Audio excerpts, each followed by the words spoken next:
દેશના સમાચાર પર વાત કરતા પહેલા સીધા ગુજરાત પર આવી જઈએ। ગુજરાતમાં ખૂબ મહત્વના આજના આખા દિવસમાં જેમાં બહુ જ બધા લોકોને મજા આવી જોવાની અથવા ચર્ચા કરવાની એ વિષય હતો દારૂ પીધેલી હાલતમાં 39 જેટલા માણસો અમદાવાદના સાણંદ પાસે આવેલા એક ફાર્મમાં એક રિસોર્ટમાં દારૂની પાર્ટી કરતા પકડાયા। રિયલ એસ્ટેટ સાથે સંકળાયેલો એક વ્યક્તિ પ્રતિક સાંગી એની બર્થડે હતી, એની બર્થડેમાં બાકીના બધા લોકો ભેગા થયા હતા અને બધા ભેગા થઈને દારૂની પાર્ટી કરતા હતા। આ પહેલી પાર્ટી નથી જે અમદાવાદની આજુબાજુના ફાર્મ હાઉસમાં થઈ રહી હોય। હા, પોલીસે એ સાબિત કર્યું છે કે જો અમીરોને એવું લાગતું હોય કે કાયદો વ્યવસ્થા અને પોલીસ એમના ખિસ્સામાં છે અને એમનું કશું નહીં થાય અથવા એમના ત્યાં રેડ પણ નહીં થાય, કશું થશે કે કંઈક કેમ એ તો ભવિષ્યની વાત છે, કેમ કે એમાંથી જે છોકરીઓ હતી એમાંથી ખાસી બધી છોકરીઓને છોડી દેવામાં આવી હતી। કેટલાય ટેસ્ટ છે એ મેનિપ્યુલેટ થશે, દારૂ પીધો હશે એનામાં દારૂ નહીં આવે, એ દારૂનો રિપોર્ટ પોઝિટિવ ન આવે એના માટે એમના કેટલા રૂપિયા ખર્ચાશે, આ બધો અલગ વિષય છે અને સર્વવિદિત સત્ય છે, ઈશ્વર જેવું સત્ય છે બધે જ, છતાંય કોઈને ક્યાંય નથી દેખાતું। તો આ પોલીસ શું કરવાની છે બધાને ખબર છે, દારૂ પણ એ જ પ્રકારનું સત્ય છે, ગુજરાતમાં બધે જ છે અને કોઈને નથી દેખાતો। એટલે આ સમાચાર આટલા મોટા સમાચાર એટલે બન્યા છે કેમ કે હાઈ પ્રોફાઇલ પાર્ટી છે। આ સમાચાર એટલા માટે સૌથી વધારે ચર્ચામાં છે કેમ કે એક વીઆઈપી રિસોર્ટમાં વીઆઈપી માણસો જેમની પાસે ખૂબ બધા પૈસા છે એવા માણસો આ કરી રહ્યા હતા અને પોલીસે ત્યાં રેડ કરી છે। એટલે આ આશ્ચર્યમાંથી ઉદ્ભવેલા મોટા સમાચાર છે કે આય પોલીસે પૈસાવાળા લોકોને ત્યાં પણ રેડ કરી એટલે પોલીસ પૈસાવાળાને પણ પકડે। આ સવાલોની વચ્ચે આ સમાચાર એ મુખ્ય બન્યા અથવા એનું કેન્દ્ર એની આજુબાજુ રહ્યું। પણ આ બધા પ્રશ્નોની વચ્ચે જે તસવીરો ત્યાંથી સામે આવી, મોડી રાત્રે જે કરવામાં આવી, દારૂ ક્યાંથી આવ્યો? ડ્રોનથી લેન્ડિંગ કર્યું ત્યાં રિસોર્ટમાં સીધા, અને ક્યાં જાય છે? શું ત્યાં જ આવે છે? ક્યાંય નથી આવતો? ક્યાંથી આવે છે? પૂછો બનાસકાંઠા એસપીને, પૂછો તમે બોર્ડરના બાકીના વિસ્તારોમાં ક્યાંથી આવે છે। તમે જાઓ દક્ષિણ ગુજરાતમાં, જવાબ માંગો એમની પાસે દારૂ ક્યાંથી આવે છે, ક્યાં કેટલા રૂપિયાના કેટલા હપ્તા ચાલે છે। શું કોઈને નહીં ખબર હોય શું થઈ રહ્યું છે?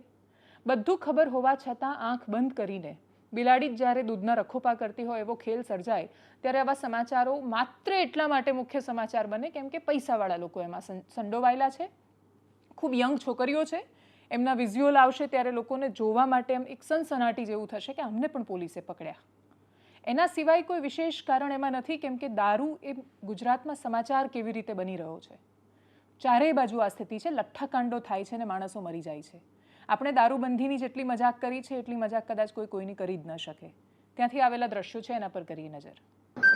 કાલ રાત્રિમાં જે અમદાવાદ ગ્રામ્ય પોલીસની 2-3 પોલીસ સ્ટેશનની કમ્બાઇન્ડ ટીમ દ્વારા અને એક ગ્લેડ 1 જે ગોલ્ફ રિસોર્ટ છે ત્યાં એના બેન્ક્વેટ હોલમાં એક બર્થડે પાર્ટી હતી। એ બર્થડે પાર્ટીમાં દારૂની મહેફિલ જેવો એક કેસ કરવામાં આવેલો છે અને એ કેસમાં અમારી જે લગભગ 50થી વધારેની એક ટીમ હતી और આ ટીમ બાતમીના આધારે ત્યાં પહોંચી હતી और ત્યાં પહોંચીને જો તમામ પ્રકારની ચેકિંગ કરીને ત્યાંથી મુદ્દામાલ જપ્ત કરવામાં આવેલો છે ને અત્યાર સુધી જે ટોટલ 39 લોકો લીકર કન્ઝ્યુમ કરેલી સ્થિતિમાં મળેલા હતા એ તમામને વિરુદ્ધ ગુના દાખલ કરવામાં આવેલો છે અને એમાંથી 26 મહિલાઓ છે અને 13 જે છે એ મેલ્સ છે।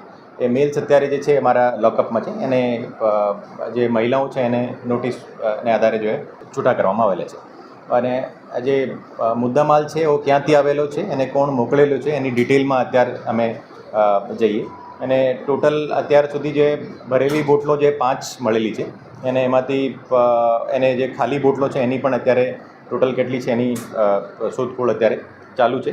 લગભગ 20 જેવી બોટલ્સ છે ખાલી મળેલી છે અને એમાં હુક્કા પણ મળેલા હતા તો એ હુક્કા પણ જપ્ત કરવામાં આવેલા છે અને હુક્કામાં શું સબસ્ટન્સ હતો એની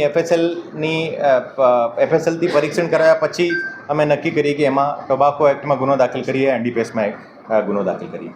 એ જે દારૂ મોકલનાર છે એના અત્યારે એક મિત નામના માણસનો અત્યારે નામ ખોલાવેલું છે ઓર એની ડિટેલમાં અમે મૂળ સુધી જઈને એ જે 20-30 બોટલનો જે જથ્થો હતો એ ક્યાંથી લાવ્યા હતા એની મૂળ સુધી અમે જઈએ।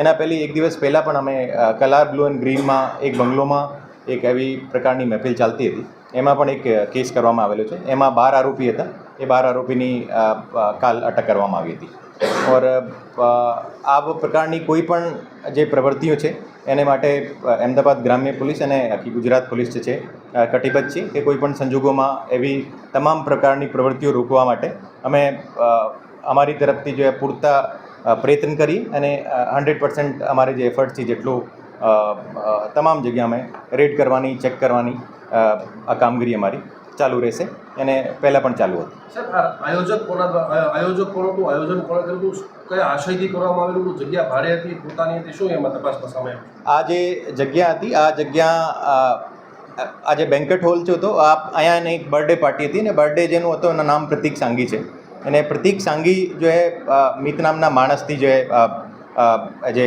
દારૂનો જથ્થો મંગાવેલો હતો અને આ જે જગ્યા ભાડાની હતી આ એને મેમ્બરશીપ છે તો એમને આપેલી છે. આ એની તપાસ અત્યારે ચાલુ છે અને એમાં જે પણ કોઈ બીજા કોઈ પણ સંડોવેલા હોય એના ત્યાંનો ક્લબનો કોઈ સ્ટાફ પણ સંડોવેલો હોય તો એની પણ જે ડિટેલમાં અમે જઈએ અને જે પણ આ આખા પ્રોસેસમાં જે સંડોવેલા હોય બધાને અમે એને વિરુદ્ધ ગુનો દાખલ કરીએ. સર, આ જે છે મુંબઈ જેને દારૂ મોકલ્યો હતો કેવી રીતે મોકલ્યો પ્રતિક છે તેની પૂછપરછમાં શું સામે આવી રહ્યું છે? એની ડિટેલમાં તપાસ અત્યારે ચાલુ છે. એમ જે તમને ખબર હોય કે જે ટોટલ 39 આરોપીઓ હતા અને જે ડિટેન કરવામાં હતો એની સંખ્યા બહુ વધારે હતી તો એની કાગળ કાર્યવાહી કર્યા પછી અને તમામને 39 અમે પૂછપરછ કરી અને પૂછપરછને આધારે જો એક્ઝેક્ટ ખબર કઢાઈ કે જે મુદ્દામાલ અહીંયા સુધી કઈ રીતે પહોંચ્યો.